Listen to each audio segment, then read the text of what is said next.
President Ibrahim Raisi is dead.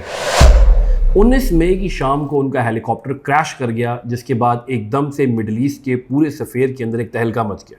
President Ibrahim Raisi Azerbaijan border के पास Azerbaijan के president Ilham Aliyev से मिलने के लिए गए हुए थे, जो कि उनकी रूटीन मीटिंग का सिलसिला था।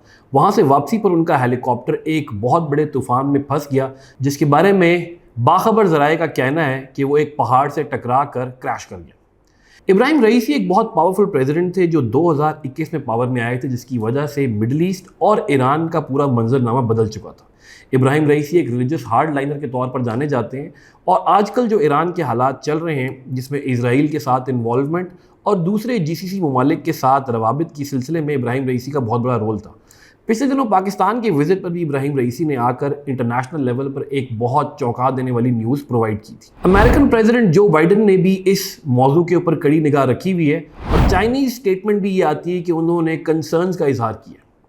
पॉलिटिकल प्रोसेस ईरान का इतना सिंपल नहीं है, बिकॉज वो एक डुअलिटी प्रिंसिपल के ऊपर चलता है, जिसमें एक तरफ ईरानियन रेवोल्यूशनरी गार्ड कोर और दूसरी साइड पर गवर्नमेंट पैरेलल गवर्नमेंट को चलाने की कोशिश करते हैं। ईरान के स्पिरिचुअल लीडर अली खामेनेई, जो कि 1989 से पावर में हैं, इब्राहिम रईसी उनके करीबी साथियों में समझे जाते थे और एनालिस्ट की तरफ से ये बात भी की जा रही थी कि अली खामेनेई, जो कि अब 85 ईयर्स के हो चुके हैं, उसके बाद अगले सुप्रीम लीडर बनने की अहलियत भी इब्राहिम रईसी रखते थे।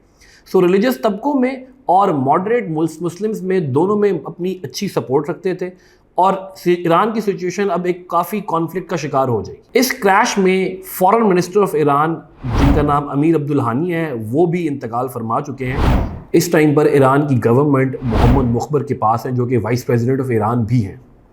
मोहम्मद मुखबर के बारे में मुख्तलिफ ज़राए की रिपोर्ट है कि वो प्रेसिडेंट इब्राहिम रईसी के काफ़ी करीबी साथी समझे जाते थे और पॉलिटिकल लेवल पर नंबर 2 थे। मोहम्मद मुखबर किस किस्म के प्रेसिडेंट साबित हो सकते हैं, क्या वो आने वाले इलेक्शन लड़ेंगे, इन चीज़ों का फैसला भी नहीं हुआ। लेकिन ईरान के कॉन्स्टिट्यूशन के मुताबिक एक प्रेसिडेंट की डेथ के बाद 50 दिनों के अंदर अगले इंतखाबात होने चाहिए। इब्राहिम रईसी की डेथ इंटरनेशनल सफ़ेर के लिए भी एक बहुत बड़ी न्यूज़ है, क्योंकि इब्राहिम रईसी वॉज द पर्सन जिसने पूरे रीजन को एक मुख्तलिफ किस्म के कॉम्प्लेक्स सिचुएशन में फंसा रखा था। सऊदी अरब के साथ ताल्लुकात हों, कतर के साथ डील हो, इजराइल के साथ मसला हो या फ़लस्तीन की जंग हो, और स्पेशली हमास का जो अटैक था उसमें भी ईरानी लिंक्स के बारे में तस्दीक की जा चुकी है। सो इस सूरत हाल में एक नॉर्मल तजिया ये किया जाएगा और एक आम आदमी की राय होगी कि शायद इस अटैक के पीछे या इस क्रैश के पीछे अमेरिका का, इसराइल का या CIA का हाथ है। अभी तक किसी ज़राए से इस बात की तरदीद या तस्दीक नहीं की जा सकती कि इसमें कोई इंटरनेशनल पावर इन्वॉल्व है, लेकिन इन हाथों की अटैम्प्ट को बिल्कुल निगलेक्ट भी नहीं किया जा सकता। आपके ख्याल में इब्राहिम रईसी की वफ़ात के बाद इस रीजन में कुछ नई हैपनिंग होने का चांस है? क्या पाकिस्तान ईरान के ताल्लुकात बेहतर हो पाएंगे?